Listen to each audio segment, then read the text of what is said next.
विश्ववंदनीय संत सम्राट सदगुरु कबीर साहब, विरत विवेक संपन्न पूजनीय संत समाज, सज्जनों,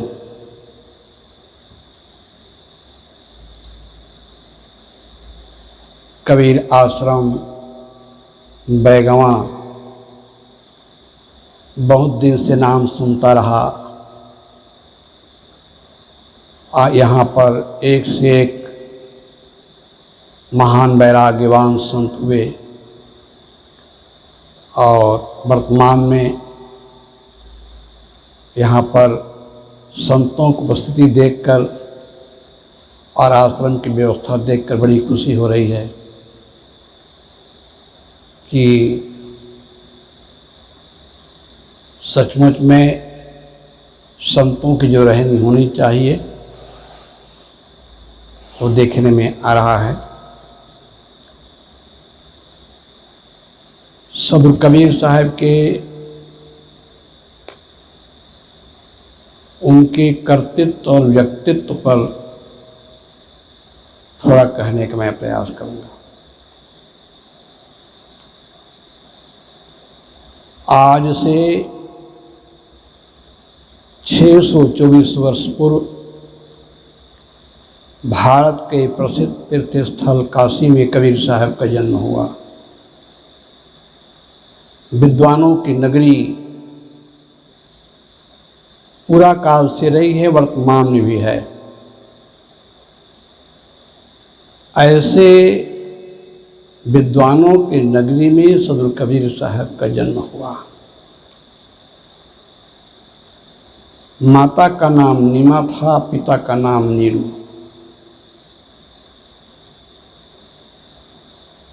लेकिन एक सत्य को ओझल करने का काफ़ी दिनों से प्रयास हुआ और उसमें मुख्य कारण रहा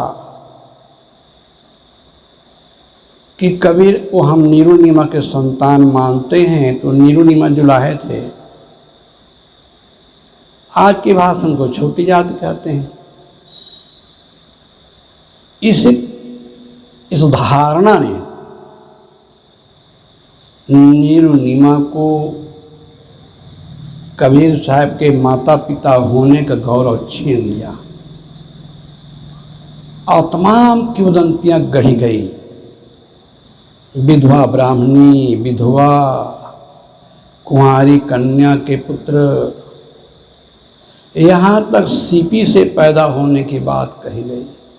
सुखदेव के अवतार, ध्रुव के अवतार, प्रहलाद के अवतार, आसमान से उतरने की बात, लक्ष्मी के गोदी से पैदा होने की बात, पता नहीं कितनी कितनी बातें गढ़ी गई केवल एक बात के लिए कि कबीर नीरू नीमा के संतान न होने पाए। कबीर साहब ने स्पष्ट रूप में साफ साफ दो टूक शब्दों में अपने आप को जुलाहा कहा। बीजक कबीर साहब का आर्ष, कबीर पंथ का आर्ष ग्रंथ है।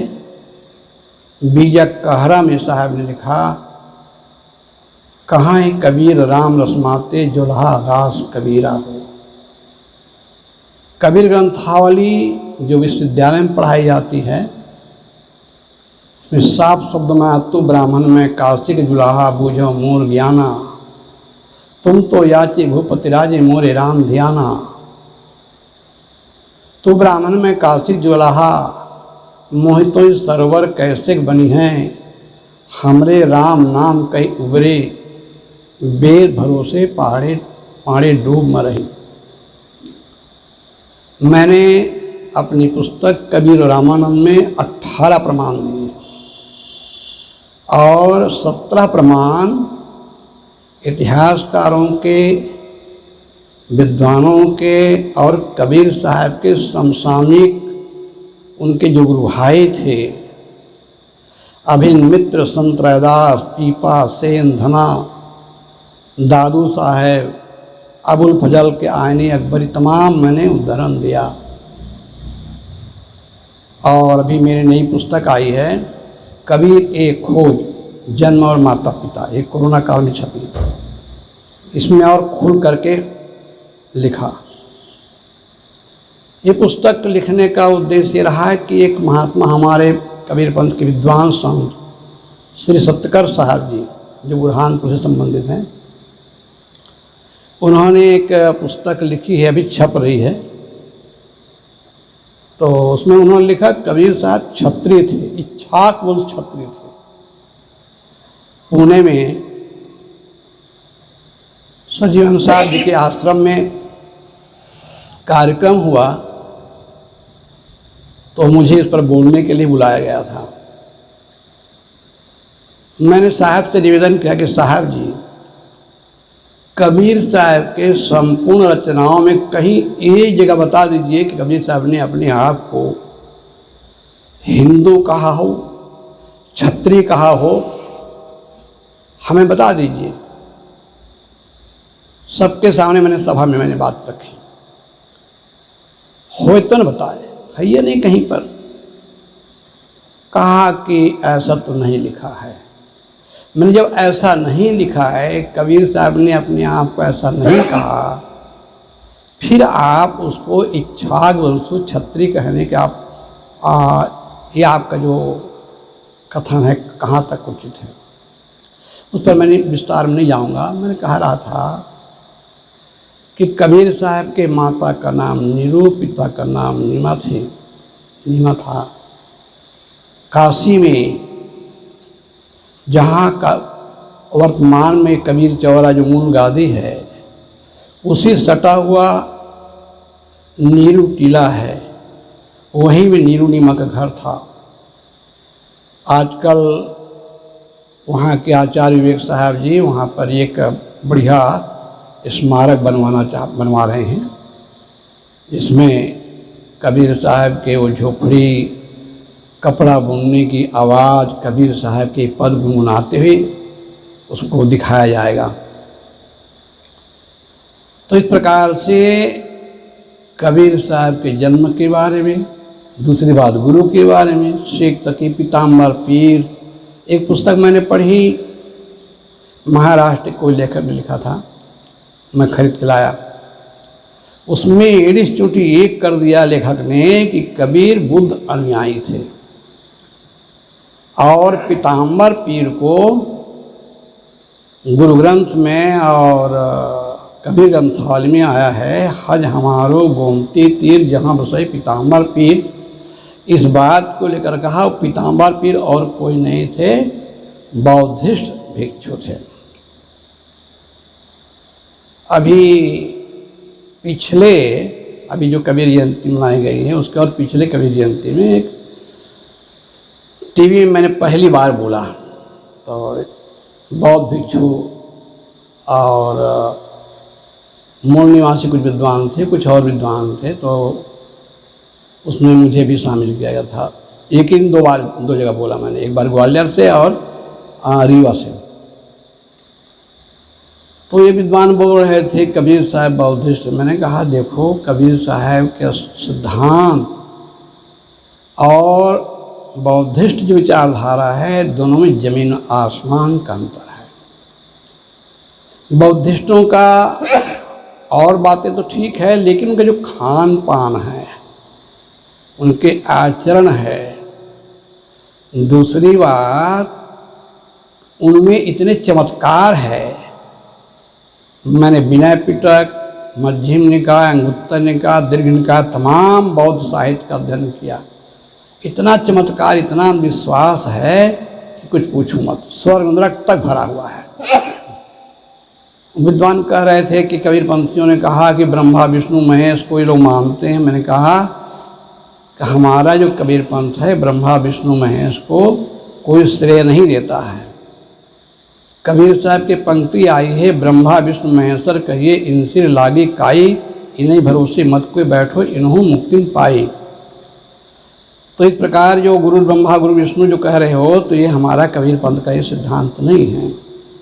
हम ब्रह्मा को, विष्णु को, शिव को गुरु रूप में नहीं मानते हैं, क्यों? उनका जो चरित्र पुराणों में बताया गया है वो यथार्थ नहीं है और एक विवेकवान और एक पारक दृष्टि रखने वाले आदमी जो है उसको स्वीकार नहीं कर सकता। दूसरी बात, बौद्धिस्ट लोग भिक्षाटन करते हैं। हमारे कबीर साहब ने भिक्षा नहीं मांगी, ये विद्वानों ने ही माना है। कबीर बहुश्रुत थे, तमाम संतों के गुरुजनों के बातों को सुन करके याद करके और उसको जो है अपने सांचे में ढाल करके लोगों के सामने व्यक्त करते थे।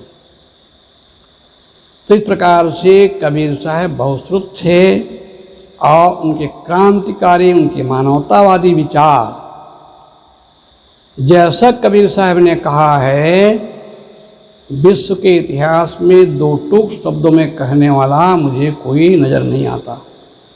भगवान बुद्ध ने कहा, लेकिन बड़ी नरमता से, बड़ी विनम्रता, बड़े कोमलता से, यानी कबीर साहब एक धारदार शब्दों में बात को समाज के सामने रखी। एक बात और देखिए कि कबीर साहब के बारे में जो कही जाती है, एक छोटा सूत्र है, कबीर गुणों की आवाज़ था। सुनने में, कहने में सब बहुत छोटा है, लेकिन बहुत अर्थ गांभीर्य इसमें है। हजारों हजारों साल से देश के बहुसंख्यक लोग, जो आज की भाषा में उसको SC ST OBC कहते हैं, लगभग 85% लोग विद्या शिक्षा से वंचित थे। और इतना ही नहीं, कबीर साहब के समय में भारत में दास प्रथा थी, आदमी बेचे खरीदे जाते थे। दास प्रथा के बारे में राहुल संगटान ने एक पुस्तक उसमें उन्होंने जिक्र किया है। गुजरात में दिग्दासी विक्रय पत्र को उन्होंने उसको उद्धृत किया है।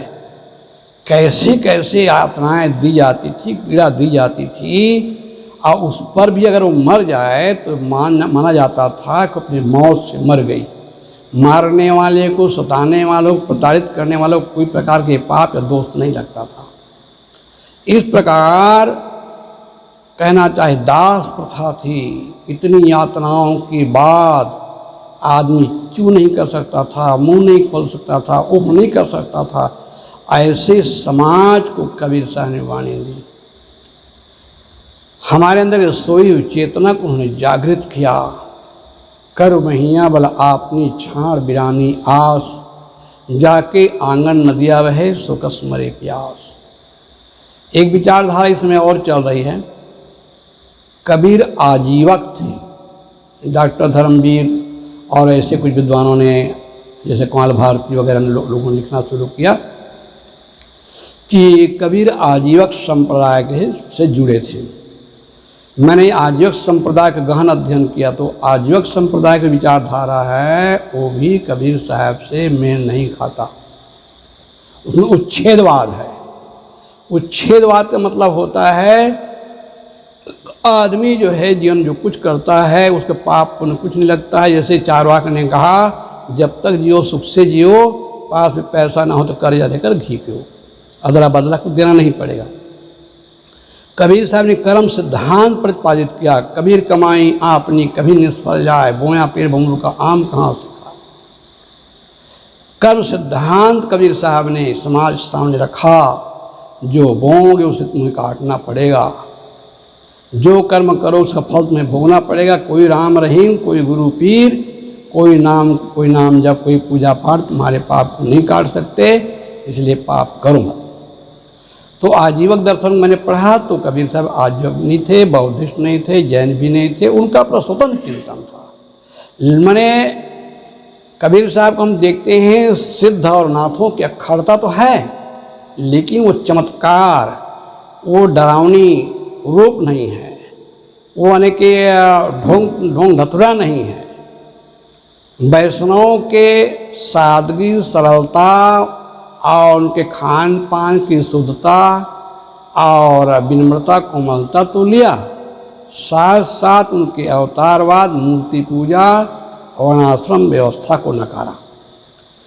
तो इस प्रकार हजारी प्रसाद द्विवेदी ने कहा कबीर साहब जोगी थे, जोगी परिवार से थे। मैं कहा कबीर साहब उस प्रकार से जोगी भी नहीं थे।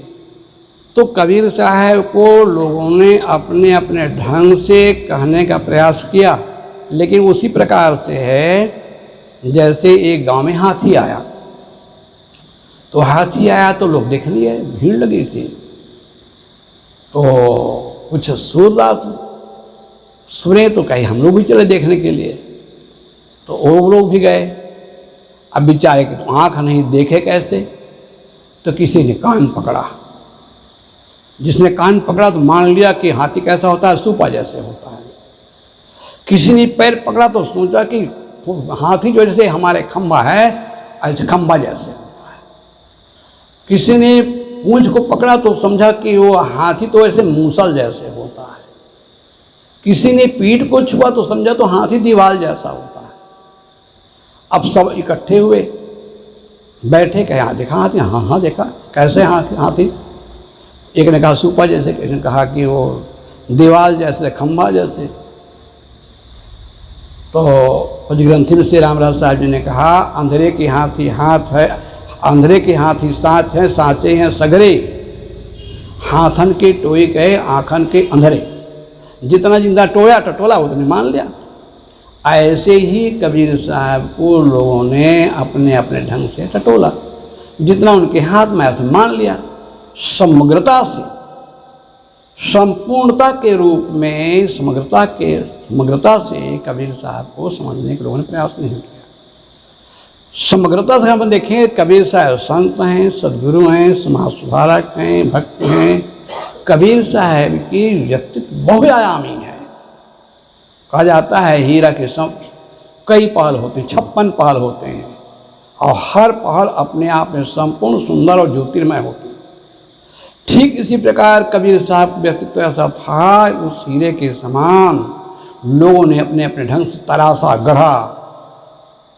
तो इस प्रकार से कबीर साहब के बहुआयामी व्यक्तित्व, इसलिए कबीर साहब में सबको अपनी जगह मिल जाती है। सब कोई कहते हैं कबीर साहब ऐसे थे, वैसे थे, वैसे थे, लेकिन समग्रता के रूप में अगर हम समझें तो कबीर साहब के जो व्यक्तित्व है उसको एक वाक्य में बांध पाना बड़ा कठिन है। तो इस प्रकार कबीर गूंग की आवाज़ थे, और हमारे अंदर की जो चेतना वो मर गई थी, साहस खो चुके थे, हिम्मत खो चुके थे। भाग्यवाद भगवानवाद के शिकंजे में इस प्रकार आदमी जकड़ गया था, और अपनी जो गरीबी है, अपनी दैनिक दशा है या अशिक्षा है, तमाम प्रकार के जो पिछड़ापन है उसको ये मान लिया था कि तो हमारी नियति है। नियत शब्द भी आजीविकों का है। तो इस प्रकार आदमी ने उसका अपना नियत मान लिया था। कबीर साहब ने कहा तुम्हारी नियत नहीं है, तुम किसी भगवान के यहाँ से अछूत बना कर नहीं भेजे गए हो। ये दीनहीन जो लाचार अपने आप को मान रहे हो, तुम दीनहीन लाचार नहीं हो, तुम्हारे अंदर महानता के बीज विद्यमान हैं। उस बीज को उगाओ, जगाओ। हो हजूर ठाड़ काथों अपते समर समा। ये पंक्ति मुर्दम प्राण फूकने वाली पंक्ति, हो हजूर। कबीर साहब कहते हैं तू हजूर है, तेरे ऊपर कोई दूसरा हजूर नहीं, सुख दुख देने वाला और कोई प्रकार के तुम्हारे ऊपर कोई दूसरा हजूर नहीं। तू हजूर है, तू सरकार है, तू सम्राट है। तो अपने गरिमा को, अपनी महिमा को समझ और सारे कमजोरियों को दूर करके महानता को उपलब्ध हो। ये कबीर साहब का संदेश है। कबीर धर्म क्षेत्र के वैज्ञानिक थे। जैसे वैज्ञानिक किसी बात को जब तक प्रैक्टिकल प्रयोग के द्वारा सिद्ध नहीं कर लेते हैं तब तक उसको नहीं मानते हैं। इसी प्रकार कबीर साहब ने शास्त्रों की बातों को, परंपरा की बातों को, गुरुजनों की बातों को, यहाँ तक गुरु की बातों को भी तर्क कसौटी में, विवेक कसौटी में कसकर मानने की राय दी। गोस्वामी जी और कबीर साहब में यही अंतर दिखता है। गोस्वामी जी ने कहा मात पिता प्रभु गुरु के बानी, बिने विचार करे सब जानी। लेकिन कबीर साहब का चिंतन क्या है? कबीर साहब का चिंतन है माता आदरणीय है, पिता आदरणीय है, गुरु आदरणीय है, शास्त्र परंपरा सब आदरणीय है, लेकिन विवेक कसौटी में कसकर परख कर, ये कबीर साहब का संदेश है। इसलिए गुरु ग्रंथ साहब में पंक्ति आई, कह कबीर में सुगुरु पाया जाका नाम विवेक। विवेक ही कबीर साहब का गुरु है। अगर हम देखें जांच परख करके तो कबीर साहब विवेक पर बहुत जोर दिया है। बिन विवेक भटकत फिरे पकड़ शब्द की छां, इस प्रकार विवेक पर बहुत बल दिया है। तो शास्त्रों की बातों को, गुरुजनों की बातों को, परंपरा की बातों को जांच करके परख कर मानने की राय कबीर साहब ने दी।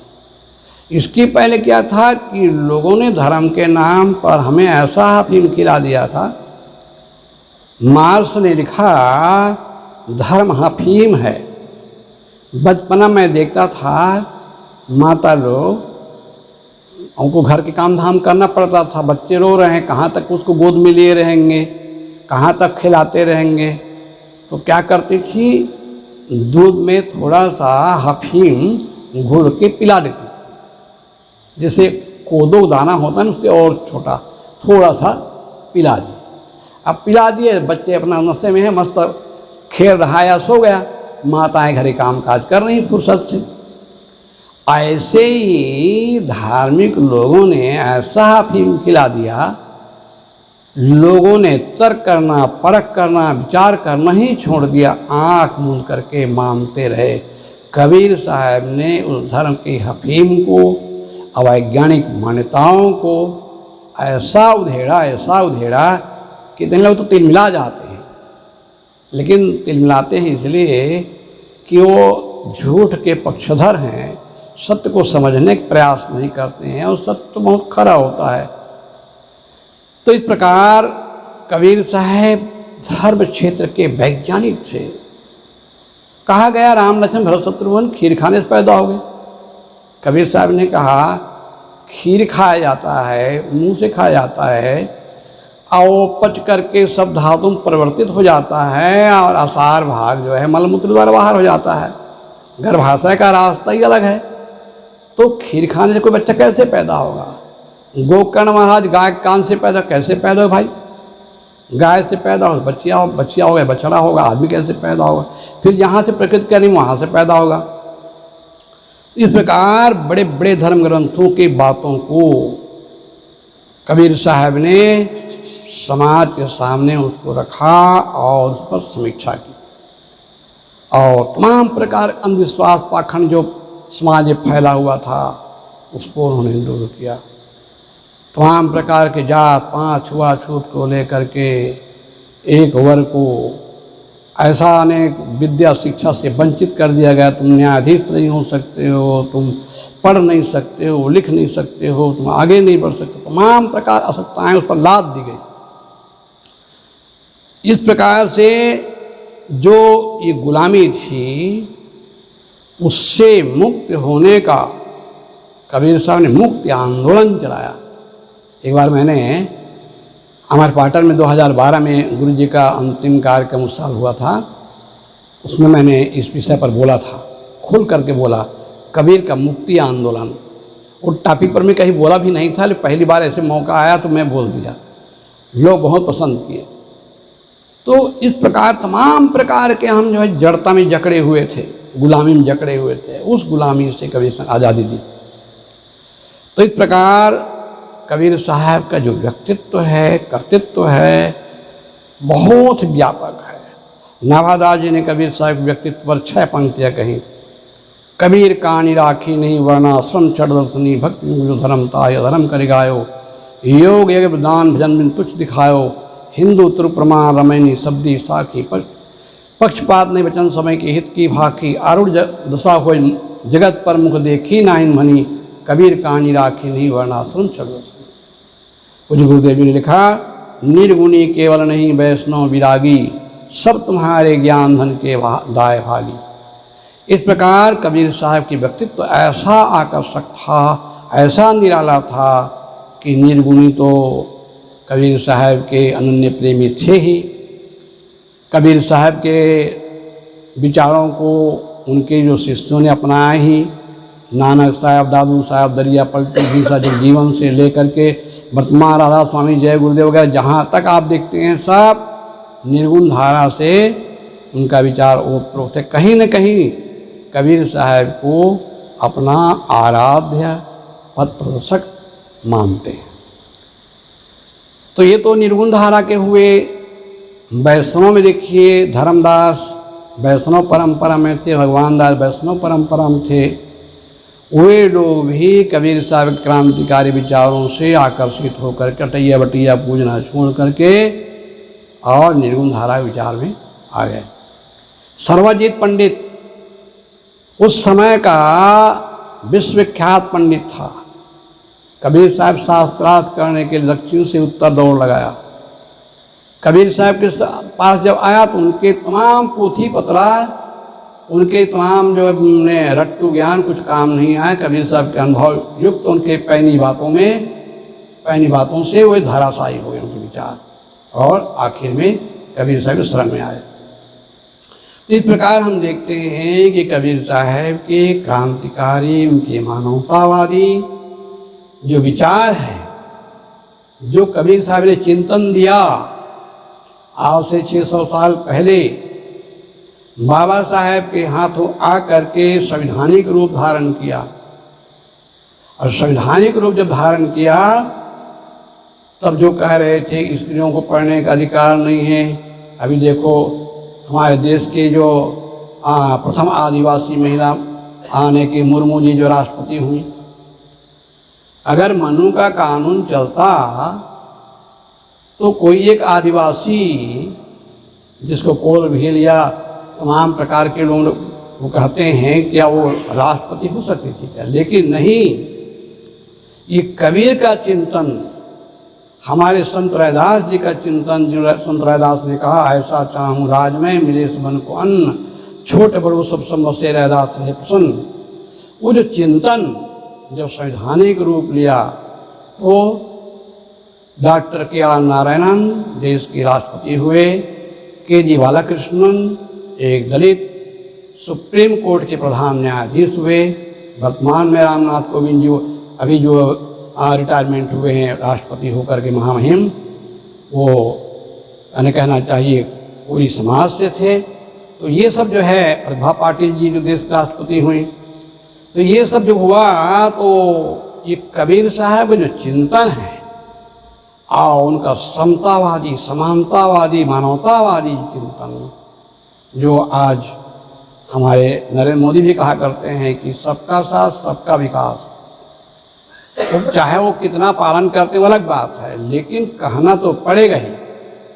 तो इस प्रकार से कबीर साहब का जो चिंतन है बहुत वैज्ञानिक, जरा भी अंधविश्वास उसमें लेस नहीं मिलेंगे, चमत्कार नहीं मिलेंगे और किसी प्रकार के भ्रांति नहीं मिलेंगे। ऐसा वैज्ञानिक, ऐसा सुंदर विचार बहुत कम देखने में मिलते हैं। ऐसे कबीर साहब का जो वैज्ञानिक चिंतन है, समाज जितना फैलेगा, समाज से भ्रांतियाँ उड़ेगी, अंधविश्वास उड़ेंगे और तमाम प्रकार के जो कुरीतियाँ हैं और तमाम प्रकार के जो गरीब धारणाएं हैं वो दूर होंगे और स्वस्थ समाज का निर्माण होगा।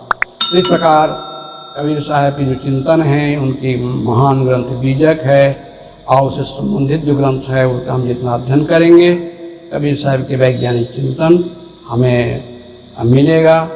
और मैंने थोड़ा कुछ कहने का प्रयास किया कबीर साहब के बारे में और ज़्यादा कुछ न कहते हुए अपनी वाणी विराम देता हूँ।